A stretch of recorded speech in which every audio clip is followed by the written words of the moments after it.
चलिए, यूनिट 4 में बेसिकली आपको सिंबल टेबल के बारे में पढ़ना है। क्या होता है सिंबल टेबल, क्यों इसका यूज करते हैं, इसमें कैसे ऑपरेशन, इसमें कौन कौन से होते हैं, कैसे सिंबल टेबल, कैसे सिंबल टेबल का रिप्रेजेंटेशन किस में होता है, किस डेटा स्ट्रक्चर से रिप्रेजेंट करते हैं, ये सारी बातें पहले सिंबल टेबल में आज पढ़ेंगे। और आज सिंबल टेबल बेसिकली जो 4th यूनिट है इसमें सिंबल टेबल के बारे में, रन टाइम एनवायरनमेंट के बारे में है, स्टोरेज एलोकेशन के बारे में है, और लास्ट में जाके एरर डिटेक्शन एंड रिकवरी है। तो 3 दिन का पार्ट है। आज मैं सिंबल टेबल का लगभग सारा चीज़ें कंप्लीट हो जाएंगी। सिंबल टेबल, पहली बात है कि सिंबल टेबल होता क्या है। सबको पहले ही फर्स्ट टॉपिक पढ़ाया था फेजेस ऑफ कंपाइलर डिजाइन, तो बताया गया था सिंबल टेबल क्या होता है। सिंबल टेबल एक डेटा स्ट्रक्चर होता है जिसमें सारी इंफॉर्मेशन स्टोर रहती है। कौन सी इंफॉर्मेशन, जैसे जो भी आप वेरिएबल जो भी यूज करते हो, कोई भी एंटिटी यूज करते हो किसी भी प्रोग्राम में, उन सब की इंफॉर्मेशन सिंबल टेबल में स्टोर रहती है। लिखा हुआ देखिए, symbol table is an important data structure created and maintained by compilers in order to store information about the occurrence of various entities such as variable names, function names, object, class, interfaces, so many things. ये सारी चीजें आपकी symbol table में store होती है। ठीक है, दूसरी बात ये इसमें लिखी गई है कि सिंबल टेबल आप देखो, दो ऐसे इसमें फेजेस ऑफ कंपाइलर में दो ऐसी चीजें बताई गई थी जो कि सारे फेजेस से जुड़े हुए थे। एक था सिंबल टेबल और एक तरफ था एरर हैंडलर। ये दोनों जो हैं सारे जो कंपाइलर के जितने भी फेजेज होते हैं सारे फेजेस से कनेक्टेड। मतलब सिंबल टेबल और एरर हैंडलर दोनों जो है एनालिसिस पार्ट और सिंथेसिस पार्ट दोनों यूज करता है। देखिए सेकंड पॉइंट यही लिखा हुआ है, symbol table is used by both the analysis and synthesis phase of compiler. Analysis page क्या होता है, सिंथेसिस पेज क्या होता है, ये आपको बताया जा चुका है। बताया जा चुका है या नहीं, हाँ या ना बताइए, बस बोलिए। Yes sir. नेक्स्ट पॉइंट क्या है, a symbol table is simply a table which can be either linear or a hash table. It maintains an entry for each name in the following format. Symbol, इसमें बताया गया इस point में कि symbol table में basically क्या format होता है, किस फॉर्मेट में डेटा स्टोर होता है। तो बेसिकली आपका सिंबल टेबल में ये 3 चीजें होती हैं। सिंबल टेबल का इम्प्लीमेंटेशन कैसे होता है वो अभी आगे वो भी बताऊंगा। जैसे ये देखिए आप, बेसिकली सिंबल टेबल में 3 चीजें होती हैं, सिंबल नेम, टाइप और एट्रीब्यूट। एट्रीब्यूट जो भी अदर एट्रीब्यूट जो भी अदर इंफॉर्मेशन होती है उनको एट्रीब्यूट लिखते हैं। सिंबल नेम जो सिंबल होगा वो होगा, टाइप उसका जो डेटा टाइप होगा वो लिखते हैं। ठीक है, एग्जांपल के तौर पे देखिए, बेसिकली जो सिंबल टेबल होता है नाम में ही है टेबल, तो टेबल के फॉर्म में ही होता है। कैसे होती है चीजें बताई जाएंगी जब इम्प्लीमेंटेशन, अभी आगे जब बताऊंगा कि सिंबल टेबल का इम्प्लीमेंटेशन कैसे होती है। आप जानते हो, कुछ इसमें बताना नहीं है। जैसे सपोज आपका कोई वेरिएबल डिक्लेयर किया गया है, ये क्या हो गया,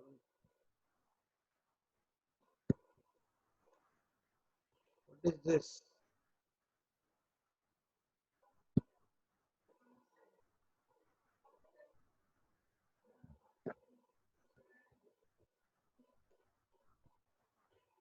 दिस, ये अगर दिया गया है कि स्टैटिक इंटीजर इंटरेस्ट, कोई भी इंटरेस्ट नाम का कोई वेरिएबल है जिसको डिफाइन किया गया है, इंटीजर टाइप का डेटा टाइप है वो, और इसको स्टैटिकली डिफाइन किया गया है, तो ये सिंबल टेबल में इसकी एंट्री कैसे होगी। सिंबल टेबल में इसकी एंट्री होगी, देखिए आपका ये है फॉर्मेट। फॉर्मेट क्या कहता है, सबसे पहले क्या होगा, सिंबल नेम। तो सिंबल नेम क्या है इसमें, इंटरेस्ट। इंटरेस्ट क्या है आपका, सिंबल नेम ही तो है, तो ये हो गया आपका इंटरेस्ट। सेकंड आपका क्या है, टाइप कौन सा डेटा टाइप है, इंटीजर डेटा टाइप है, तो इंटीजर हो गया। एट्रीब्यूट मतलब जो भी उसके अलावा जो अदर इंफॉर्मेशन होंगी, ये स्टैटिकली डिफाइन किया जा रहा है, इसको स्टैटिकली। आपको पता है स्टैटिक और डायनेमिक दो टाइप्स। स्टैटिक में क्या होता है, कोई बताइए, अगर कोई भी इंटीजर स्टैटिकली डिफाइन किया गया है, कोई बताए क्या होता है, कोई बता दे। आप सब लोग डेटा स्ट्रक्चर पढ़े होंगे प्रोग्रामिंग में। अगर लिखा हो static integer i is equal to 5, इसका मतलब क्या हो गया, कोई बताइए। स्टैटिकली डिफाइन का क्या मतलब होता है, कोई भी अगर वेरिएबल स्टैटिकली डिफाइन किया जा रहा है तो अपने पूरे लाइफ टाइम में सिर्फ और सिर्फ एक बार इनिशियलाइज होता है, ये आपको पता होना चाहिए। तो इस तरह से ये चीजें हो गई। एक और मैं एग्जांपल छोटा सा बताता हूँ, जैसे कि अगर कहा जाए इंटीजर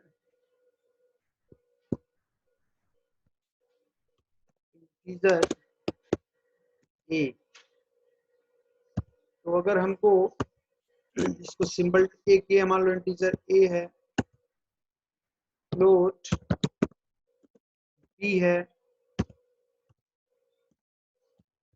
boolean सी है, सपोज ये स्टैटिक इंटीजर ही कर दिया, ठीक है। अगर हमको कोई भी सिंबल टेबल में इसको रिप्रेजेंट करना है, तो कैसे, सपोज सिंबल टेबल आपका बना रहा हूं मैं टेबल के फॉर्म में। ये सपोज कोई सिंबल टेबल है जिसमें 3 फील्ड होंगे। सबसे पहले हम देखो क्या डिफाइन किए थे यहाँ पे। सबसे पहले क्या था, इंटरेस्ट था, मतलब सिंबल नेम था, फिर टाइप था, फिर एट्रीब्यूट था। तो उसी तरह से यहाँ पे सबसे पहले सिंबल नेम क्या हो जाएगा, ए, इसका टाइप क्या है, इंटीजर, फिर एट्रीब्यूट मतलब अदर इंफॉर्मेशन, और क्या है, स्टैटिक टाइप का है, स्टैटिक। ऐसे ही अगर दूसरा फ्लोट बी को अगर सिंबल टेबल में रिप्रेजेंट करना हो तो क्या होगा, सबसे पहले क्या होगा, उसका जो भी नेम होगा बी, इसका टाइप क्या है, फ्लोट, और यहाँ पे इसके कुछ एट्रीब्यूट में कोई अदर इंफॉर्मेशन नहीं है। ऐसे ही सी के लिए क्या हो जाएगा, सी टाइप क्या है, ये बुलियन, ठीक है।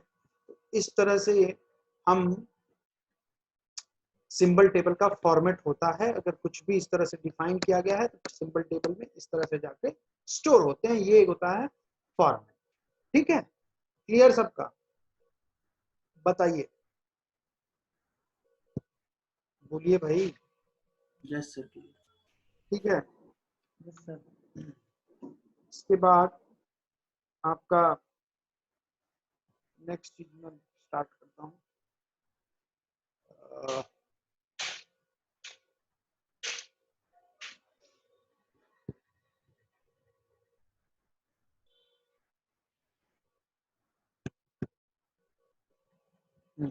Symbol table are of two types, बहुत सारी जगहों पे दिया गया है दो टाइप में, रिजर्व सिंबल टेबल और यूजर डिफाइंड सिंबल टेबल। बहुत सारी जगहों पे आपको दो टाइप में जो दिए गए होंगे सिंबल टेबल, वो दिया गया होगा फिक्स्ड लेंथ सिंबल टेबल और वेरिएबल लेंथ सिंबल टेबल, ठीक है। तो आप नाम से ही चीजों को जान रहे, इसलिए इसके बारे में यहाँ पे नहीं लिखा गया है। नाम से ही आपको पता चल रहा होगा कि क्या मतलब हुआ। अगर हम बात करें इसके टर्म में, रिजर्व सिंबल टेबल और यूजर डिफाइंड सिंबल टेबल, और ऐसे ही बात करें अगर हम फिक्स्ड लेंथ और वेरिएबल लेंथ का, तो फिक्स्ड लेंथ का मतलब क्या हो गया कि सिंबल टेबल की साइज ऑलरेडी डिफाइन कर दी जाए, और वेरिएबल लेंथ का मतलब क्या है कि जैसे सिंबल आते जाए उस हिसाब से वो उसकी साइज आगे बढ़ती जाए या घटती जाए, ठीक है। इसको चूंकि डायग्राम के थ्रू ही समझाया जा सकता है, और उसका डायग्राम यहाँ पे ड्रॉ करना बहुत इजी नहीं है। उसको मैं नोट से हाथ से लिख के आपको स्कैन करके दे दूंगा, आप अपने आप समझ जाएंगे। नाम से वैसे ही आपको समझ में आ रहा है, रिजर्व है, यूजर डिफाइंड है, ये भी आपको पता ही है, ठीक है। फिर चलिए, सिंबल टेबल मैनेजर का क्या क्या काम होता है इसको थोड़ा सा देख लें, ठीक है। The major task of symbol table manager is, क्या क्या होता है? First point, determine whether the given name is in symbol table। मतलब इसका क्या मतलब है? कोई भी सिंबल या कोई भी वेरिएबल जो होता है, जो हम डिफाइन करते हैं, वो सिंबल टेबल में है या नहीं है, इसको हम फाइंड आउट करते हैं। मतलब क्या करते हैं? सर्चिंग करते हैं। ठीक। दूसरी चीज क्या है? टेबल में नए नेम को, मतलब नए वेरिएबल को हम ऐड भी करते हैं। सेकंड, पहले क्या करते हैं? सर्चिंग करते हैं, फिर क्या करते हैं? सेकंड पॉइंट क्या कह रहा है? एक तरह से इंसर्शन, मतलब अगर नहीं है तो उसको हम ऐड भी कर सकते हैं। Third, access the information associated with the given symbol, मतलब एक्सेसिंग भी कर सकते हैं। फिर यही फोर्थ पॉइंट भी वही दिया, add new information for the given name, वही है सेकंड पॉइंट को ही, बातों को थोड़ा दूसरी तरह से लिखा गया है। फिफ्थ पॉइंट क्या है? डिलीशन विच में बी लॉजिकल और फिजिकल, डिलीशन भी कर सकते हैं। Sixth, keep the scope and binding information for the name. Scoping क्या होती है आपको पता होगा। अच्छा, वेरिएबल कैसे डिफाइन होते हैं? ग्लोबल स्कोप मैनेजमेंट में आपका वेरिएबल के डिफाइन को देखते हैं कि वो ग्लोबली डिफाइन है कि लोकल डिफाइन। स्कोप का मतलब क्या होता है? कोई बताइए। स्कोप, किसी अगर वेरिएबल के स्कोप की बात करें तो क्या मतलब हुआ? खैर चलिए अभी आगे उसको हम डिटेल में देखेंगे, पहले इसको देखें। Information is entered into symbol table at the various time keywords are entered into table initially if the symbol table manager allows us to add new entries and find existing entry efficiently। ठीक है, तो हमने दो तीन चीजें देखी। Symbol table क्या होता है, ठीक है, क्यों इसकी जरूरत पड़ी, इसका फॉर्मेट क्या होता है, क्या क्या काम करता है, ये बता दिया। नेक्स्ट आपका data structure for symbol table, ये मैं अभी आगे बताऊंगा। उसके पहले मैं बताऊंगा, अच्छा, टाइप्स ऑफ सिंबल टेबल भी थोड़ा सा बता ही दिया। इसके बाद बेसिकली हम बताते हैं ऑपरेशंस इन सिंबल टेबल।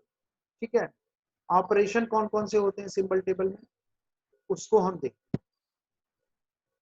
ठीक है, देखिए operations on symbol table, basically जो है आपके 4 ऑपरेशन दिए गए हैं।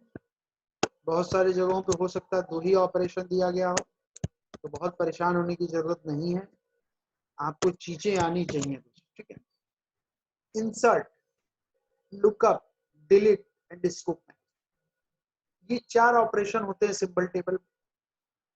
इंसर्ट का मतलब क्या होता है आप सबको पता है। किसी भी वेरिएबल को अगर इंसर्ट कर रहे हैं सिंबल टेबल में तो उसको इंसर्ट ऑपरेशन के थ्रू, ये इंसर्ट फंक्शन के थ्रू इंसर्ट करेंगे। क्या होता है इंसर्ट में, ये इसका लिखने का तरीका होता है। इंसर्ट ए कॉमा इंटीजर, अगर इंटीजर ए को अगर हमको इंसर्ट करना है सिंबल टेबल में तो इस तरह से इसका लिखने का तरीका होता है, इंसर्ट ए कॉमा इंटीजर। ये ऑपरेशन ऑन सिंबल टेबल आपके नोट्स में नहीं है, ये मैं समझाने के लिए यहाँ समझा देता हूँ, फिर बाकी जो है इसके बारे में थोड़ा सा एक प्रॉपर नोट्स मैं आपको मेल कर दूँ। ठीक है, बोलिए, बोलें, साइलेंट मोड में। Yes, sir. हाँ, Yes, sir. ओके। तो क्या बता रहा था मैं, कल मैंने नोट जैसे मेल किया जैसे इसका भी कर दूंगा यूनिट खत्म होने पे। ठीक है, तो इंसर्ट एक, अगर ए कोई इंटीजर ए को इंसर्ट करना है सिंबल टेबल में तो इसको लिखने का तरीका होगा integer a comma insert A comma integer. ए क्या है, नेम है, इंटीजर क्या है, उसका टाइप। ठीक है, सेकंड इसका जो ऑपरेशन इसमें होता है लुकअप। ये लुकअप क्या होता है, कोई बताए लुकअप का यूज क्यों होता है, क्या मतलब होता है लुकअप। इंसर्ट का मतलब तो आपको पता, नाम से पता चला होगा कि अगर किसी भी वेरिएबल किसी भी एलिमेंट को इंसर्ट करना है तो हम इसका यूज करेंगे इंसर्ट ऑपरेशन का। लुकअप में क्या करते हैं, कोई बता दे, एनीवन। एक्सेस नाम से ही पता चल रहा है। लुकअप का मतलब एक्सेस होता है सिंबल, हाँ, एक्सेस करना। अगर सिंबल टेबल में सपोज अगर हमको ए, कोई भी इंटीजर ए है, उसकी इंफॉर्मेशन को एक्सेस करना है तो वो कैसे करेगा? लुकअप फंक्शन की हेल्प से ही हम एक्सेस कर पाएंगे इंफॉर्मेशन किसी भी। भाई सिंबल टेबल में क्या होता है, डिफरेंट डिफरेंट एलिमेंट्स स्टोर्ड है, जब कभी भी जरूरत पड़ी तो हम लुकअप फंक्शन के थ्रू एक्सेस कर लेते हैं। अगर ए को जरूरत है, एक इंफॉर्मेशन की जरूरत है, तो हम लुकअप फंक्शन के थ्रू हम एक इंफॉर्मेशन को एक्सेस कर लेंगे। इसको कैसे करते हैं? Lookup symbol. अगर हमको एक ही इंफॉर्मेशन चाहिए, सपोज हमको एग्जांपल के तौर पे देखिए, अगर लिखा जाए लुकअप ए, इसका मतलब क्या होगा? ये देखिए लुकअप सिंबल, उसी तरह से लुकअप ए का मतलब क्या हो गया? अगर हमको ए की सारी इंफॉर्मेशन एक्सेस करनी सिंबल टेबल से तो हम लुकअप ए लिख देंगे। सिंबल यहाँ बीच में लुकअप सिंबल है, इसका तो सिंबल में क्या हो गया आपका? ठीक है। चलिए नेक्स्ट ऑपरेशन होता है आपका डिलीट का। डिलीट आपको पता ही है, जो भी एलिमेंट, जो भी वेरिएबल, जो भी नेम आपको डिलीट करना है उसके लिए हम डिलीट का यूज करते हैं। कैसे यूज होता है डिलीट सिंबल? एग्जांपल के तौर पे अगर हमको ए को डिलीट करना है तो क्या करेंगे? डिलीट ए। ठीक है, जिस एलिमेंट को, जिस सिंबल को डिलीट करना है, डिलीट ब्रैकेट में हम सिंबल। ठीक है, ये तीन चीजें तो समझ में आई ना? बोलिए। नेक्स्ट Yes, आपका sir. है स्कोप मैनेजमेंट, Yes. स्कोपिंग। या तो ये दो तरह से होती है, या तो ग्लोबल या तो लोकल। स्कोप का क्या मतलब होता है बताइए कोई भी? स्कोप, स्कोपिंग का अगर बात करें, ग्लोबल और लोकल का क्या मतलब होता है? सर कि वो वेरिएबल कहाँ एक्सेसिबल है, हाँ, फंक्शन के एक शब्द अंदर या होता है, फंक्शन के हाँ, बाहर। Life time. एक वर्ड होता है लाइफ या लाइफ टाइम, उसी को इससे रिलेट करो, अपने आप क्लियर हो जाएगा कि किसी भी वेरिएबल का लाइफ टाइम कहां से कहां तक है, कहां पे नहीं है। उसी को हम स्कोप मैनेजमेंट में उसी को देखते हैं। ग्लोबल है, लोकल है, क्या है उसकी लाइफ टाइम क्या है, वही चीजें हमको ग्लोबल और लोकल में देखनी। एग्जाम्पल के थ्रू हम समझाएंगे। इस पे आपका बहुत सारे आपके कॉम्पिटिटिव एग्जाम में आपके इस पे ग्लोबल और लोकल पे, इसी पे स्कोपिंग पे ही क्या होता है कि प्रोग्राम देता है और उसका आउटपुट पूछता है। स्कोपिंग पे ही उसका आउटपुट पूछता है, स्कोप के बेस्ड पे। कभी आप लोग देखे होंगे, आते हैं गेट वगैरह में क्वेश्चन आते हैं। ठीक है, अर्पित जी स्क्रीनशॉट ले लीजिएगा। 63 है आई थिंक, मैक्सिमम ही होंगे। ठीक, चलिए सपोज हम, हेलो हेलो हेलो, चलिए Yes, sir. ये एग्जांपल है सपोज। ठीक है, ये क्या है एग्जांपल? हम स्कोपिंग इसमें दिखाएंगे कैसे सिंबल टेबल में स्कोपिंग को हम कैसे करते हैं, रिप्रेजेंट करते हैं। इंटीजर एक्स वाइड, ये कोई इंटीजर है, एक्स डिफाइन किया, वाइड फंक्शन है f1 में इंटीजर m पास किया गया है, इसके अंदर फ्लोट एक्स वाई है, फिर इसके अंदर जो है इंटीजर a कॉमा b है, इंटीजर i j है, फिर इसके बाहर आएंगे, फिर ये क्लोज, फिर दूसरा फंक्शन है इंटीजर f2 इंटीजर m, और इसमें बुलियन t डिफाइन, t को एज ए बुलियन। अब इसमें एक बात बताइए, एक फंक्शन आपका ये है ना? ये बोलो तो सही, क्या हुआ? कनेक्शन ब्रेक हो गया क्या? Hello hello Yes, sir. Yes hello, बोलते रहिए Sir. भाई, जब मैं पूछूं तो रिस्पॉन्ड देते रहिए, पता चले कि नहीं Yes, sir. Connection break. ठीक है, Yes, sir. अरे ठीक है, ये एक फंक्शन है, ठीक है, वाइड f1। ठीक है, एक फंक्शन है f1 नाम का जिसमें इंटीजर m पास किया गया, इसके अंदर यहाँ ओपन हो रहा है ब्रैकेट, फिर इसके अंदर ये फ्लोट डिफाइन किया गया, फिर इसके अंदर क्या किया गया, ये दो चीजें और डिफाइन की गई हैं, फिर ये क्लोज हुआ, फिर ये क्लोज।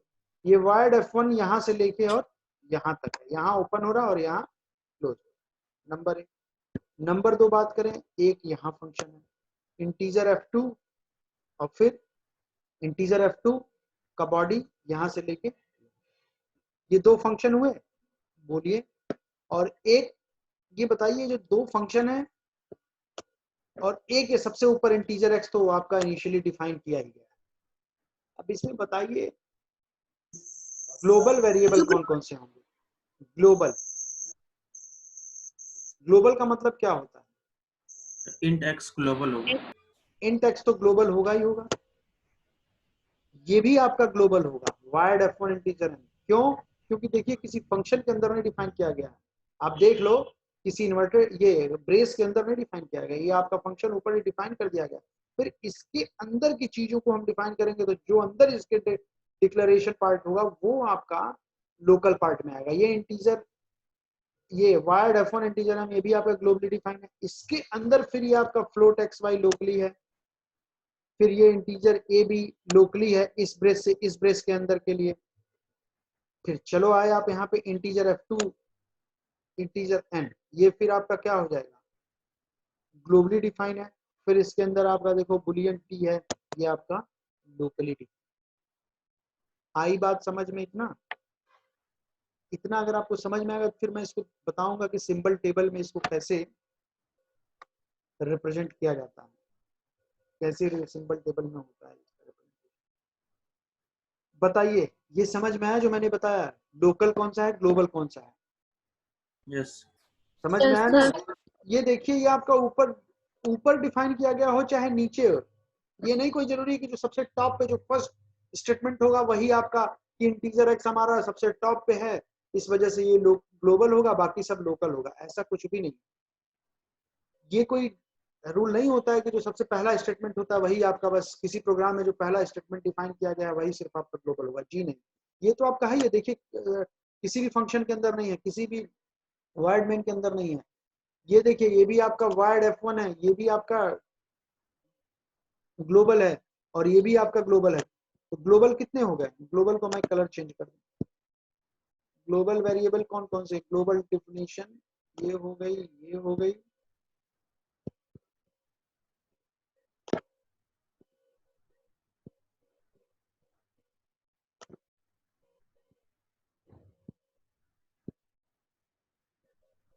ठीक। ये समझ में आया? ये तीन चीजें आप क्या हो गई, ग्लोबल हो गई। और फिर इसको जब सिंपल टेबल में हम रिप्रेजेंट करेंगे तो देखिए कैसे। सिंबल टेबल में सबसे पहले एक, आपको पता है सिंबल टेबल में तीन सेक्शन होता है, तीन पार्ट में उसको तीन कॉलम में डिफाइन अलग अलग कर देते हैं। तो सबसे पहले जो टेबल बनाते हैं ग्लोबल, जो भी ग्लोबली डिफाइन होते हैं उसके लिए हम ग्लोबल सिंबल टेबल बनाते हैं। तो ग्लोबल में क्या क्या है? सबसे पहले आपका तीन फील्ड होते हैं सिंबल टेबल में। तो पहला क्या होता है? नेम होता है। तो अगर हम इंटीजर एक्स को करें तो क्या होगा?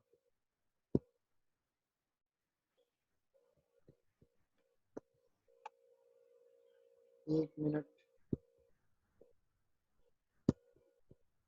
एक्स होगा, ठीक है। इसके बाद क्या होगा?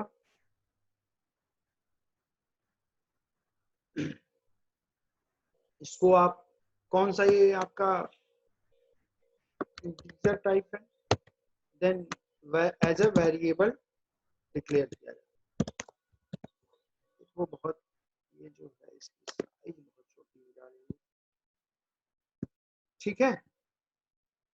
आई बात समझ में? फिर आप ये वायर्ड F1 इंटीजर एम को करो तो F1 आपका क्या है? एक फंक्शन है। फिर आपका इसका टाइप क्या है? वायर्ड। और ये डिफाइन एज F1 है। इसको या तो आप फंक्शन कह लो या डिक्लेयर वो कर लो, क्या कहते हैं, प्रोसीजर कॉल्स, बट आप फंक्शन कहो, एज अ फंक्शन यहाँ डिफाइन किया गया, ठीक है। ये हम ग्लोबली बता रहे हैं, ग्लोबल। फिर नेक्स्ट तीसरा ये ग्लोबल है, इसमें क्या हो जाएगा? F2 यहाँ पे जो हो जाएगा इंटीजर टाइप का फंक्शन है और ये यहाँ पे हो गया आपका फंक्शन। ठीक है, ये आपका क्या हो गया,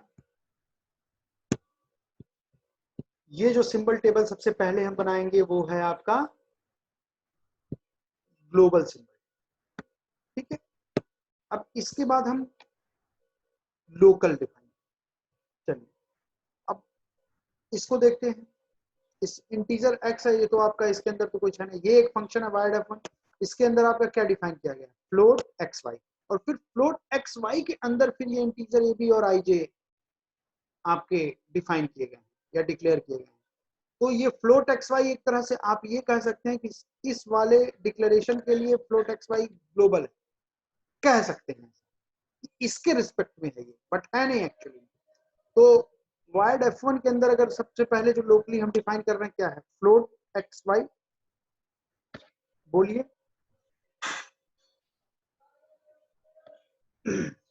हाँ बोलिए भाई, आप लोग बोलिए, कुछ बोल ही नहीं रहे। और xy तो इसके अंदर, और साथ ही साथ इसी फंक्शन के अंदर जो है आपका एक देखो, एक ये भी डिफाइन किया गया, ये क्या इंटीजर n, वाइड f1 के अंदर ही तो ये भी किया गया है। तो यहाँ पे क्या हो जाएगा आपका m इंटीजर, और ये है जब पैरामीटर पास किया गया है, पैरामीटर, पूरा मत लिखिए, पूरा लिखा नहीं पाएगा, ठीक है।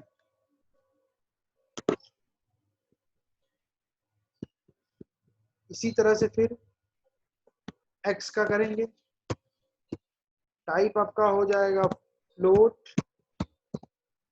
फिर इधर हो जाएगा आपका वेरिएबल, वेरिएबल को सिर्फ वेरी। इसी तरह से फिर y को करेंगे, y फ्लोट, फ्लोट और वेरिएबल, ठीक है।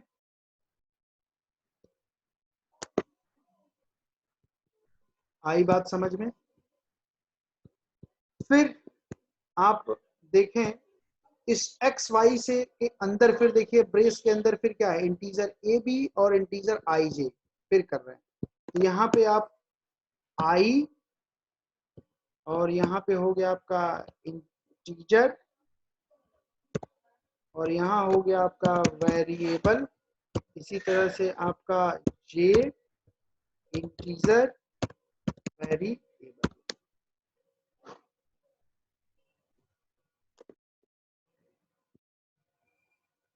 ठीक है। ये सॉरी, ये ए बी है पहले, चलिए ठीक है, इसको ए बी कर लीजिए, आई जे इधर कर लीजिए,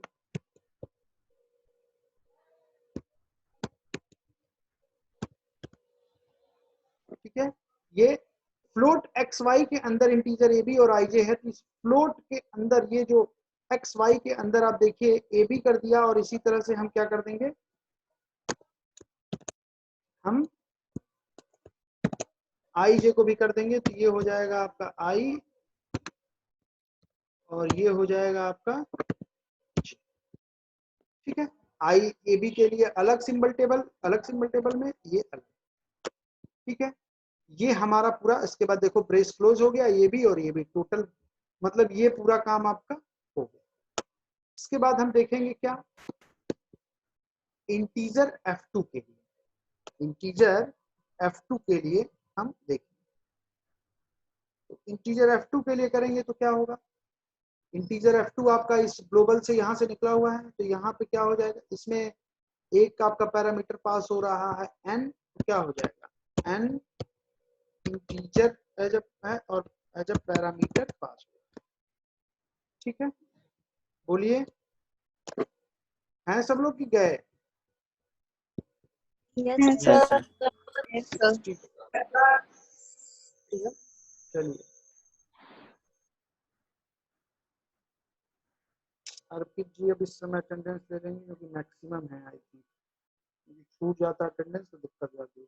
मैं अटेंडेंस ग्रुप में डाल देता हूँ, आप लोग जिसका अगर मिसिंग होगा वो बता देंगे। वैसे चलो, ये हो गया आपका ये इंटीजर n के लिए। इसके बाद देन बुलियन टी। तो बुलियन टी के लिए अगर हम करते हैं तो क्या हो जाएगा,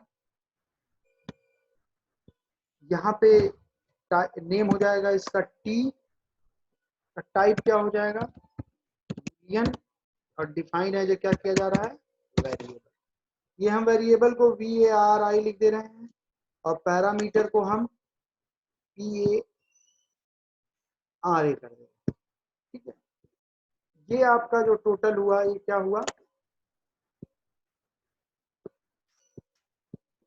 ये बेसिकली आपका ये जो प्रोग्राम है ये कैसे सिंपल टेबल के अंदर होगा, इसके स्कोप के बेस पे मैंने स्कोपिंग कैसे होती है ये आपको मैंने एक डायग्राम की हेल्प से बताया। हो सकता है आपको एग्जाम में ऐसे कोई कोड दे दे और कहे इसको इस तरह से करिए तो आप कर लेंगे। ठीक है, symbol table organisation that compiles with static scope information को बोलते हैं। ठीक है, तो ये हो गई आपकी स्कोप। तो ये आपके सारे चीजें हो गए। ऐसे आप चाहेंगे तो कोई और भी, मैं असाइनमेंट में क्वेश्चन दूंगा, अभी बता दे रहा हूँ, ऐसे क्वेश्चन दूंगा और उसका जो है ऐसे ही सिंबल टेबल का करना। ठीक है, ऑपरेशन के बाद आप नेक्स्ट चीज जो है आपका है data structure for symbol tables. कौन कौन से डेटा स्ट्रक्चर सिंबल टेबल के लिए यूज होते हैं, या फिर ये भी कह सकते हैं कि implementation of symbol table. Symbol table का इम्प्लीमेंटेशन किस में किया जाता है, बेसिकली तीन चीजों में किया जाता है। ये आपका दिया गया है, देखिए लिंक लिस्ट स्ट्रक्चर होता है, मतलब इसमें लिंक लिस्ट की हेल्प से करते हैं। दूसरा है ट्री स्ट्रक्चर और तीसरा है हैश टेबल। बेसिकली मोस्टली आपका हैश टेबल ही यूज होता है एज अ सिंबल टेबल। ठीक है, सिंबल टेबल के रिप्रेजेंटेशन। तो ये तो तीनों चीज आप जानते हो, लिंक लिस्ट के बारे में ही पढ़े हो, ट्री के बारे में भी आपको पता है, बाइनरी ट्री होती है जिसमें रूट होता है, लेफ्ट सब ट्री होता है, राइट सब ट्री होता है। हैश टेबल भी आप पढ़े हो, तो इसको मुझे पढ़ाने की जरूरत आई थिंक नहीं है, सब जानते हो इसके बारे में। अगर पूछा जाए कि सिंबल टेबल में कौन कौन से डेटा स्ट्रक्चर सिंबल के लिए यूज होते हैं, तो आप ये, या फिर कहा जाए कि इम्प्लीमेंटेशन ऑफ सिंबल टेबल का डिफाइन करिए, ये आप तीनों के बारे में आप डिटेल में लिख दें, पूरा डिफाइन कर दें इसके स्ट्रक्चर को बना के, तो ये आपका हो जाएगा। ठीक है, इसके बाद आपका सिंपल टेबल में इतना ही है। इसके बाद आपका रन टाइम एडमिनिस्ट्रेटर या रन टाइम एनवायरनमेंट है, ये मैं कल पढ़ाऊंगा। ठीक है, नंबर 1। नंबर 2 बात ये है कि कल मैंने एक असाइनमेंट दिया था, ये आपका है, मैं बताता हूँ, कल ट्यूटोरियल दिया था, आप देखिए एक क्वेश्चन दिया था, ये वाला। तो अर्पित जी इसको सॉल्व कर रहे थे, कह रहे थे कि ये while less C is less than 5, C का बीच में कहीं कोई ना तो इंक्रीमेंट हो रहा ना डिक्रीमेंट हो रहा, सी की वैल्यू ऑलरेडी ऊपर 0 डिफाइन कर दी गई है, तो यहाँ पे तो ये हमेशा 0 ही रहेगी, ये लूप चलता रहेगा इनफाइनाइट टाइम। बोलिए कितने लोगों ने इस बात को देखा? सर देखा था सर, ये इनफाइनाइट टाइम चलने लगा था। चलेगा। तो खैर हमको पहली बात, 2 बातें हम यहाँ बताएंगे। एक चीज ये कि हमने यहाँ पे कोड के बारे में नहीं, हमको यहाँ पे क्या लिखना है, 3 एड्रेस कोड, मतलब हमको बेसिकली ये जानना है कि इसका 3 एड्रेस कोड, अगर कंडीशन मान लो ये सही ही रहता है या ग्रेटर देन, तो अगर कोड को छोड़ दो, सिंपल अगर लिखना हो इसका 3 एड्रेस कोड, तो बेसिकली हमको देखना पड़ेगा कि इसमें कैसे लूप का कैसे एग्जीक्यूशन हो रहा है, कैसे कहाँ से कहाँ किस स्टेप पे जा रहे हैं। तो आप अगर कोड की करेक्टनेस को छोड़ दो, तब या तो इसको सॉल्व कर लो, या फिर क्या कर लो, इस x को क्या कर लो, इन दोनों x की जगह क्या कर लो, सी कर लो। तो आपके पास दोनों ऑप्शन है, या तो इन कोड के करेक्टनेस को छोड़ दो, सिर्फ उसके एग्जीक्यूशन को देखो कैसे होता है step by step, number 1। Number 2, अगर ये नहीं करते हो तो x की जगह क्या कर लो, सी कर लो। हमारे हिसाब से सी ही कर लो, ज्यादा बेटर रहेगा। और सर अगर इनफाइनाइट मान के कर लें तो